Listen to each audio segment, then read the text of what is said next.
Nurg'un analar yaxshi niyatida balalarning kemchiligini tuzatmoqchi bo'ldi. Yaxshi niyatida yo'ldoshning kemchiligini tuzatmoqchi bo'ldi. Amaliyotda bular qancha tuzaman degan siri shu kemchilik. Xuddi qarta o'ynatib meni qulamda to'tlik qilgandek bular qancha tuzaman degan siri o'lning qo'lidan eng oxir kemchilikdan boshqa narsa qolmaydi. Shunga men ogohlantirib, kim o'zimning turmushini yaxshilayman deydi ekan.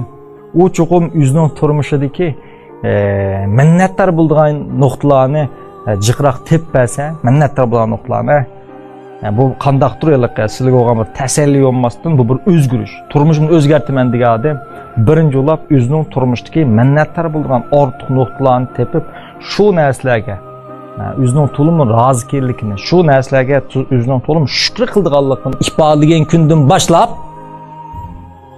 turmush yaxshilashib boshlaydi. Chunki dunyoda o'rganmak eng qiyin matematika o'ziga berilgan ne'matlarni sanayolmaslik.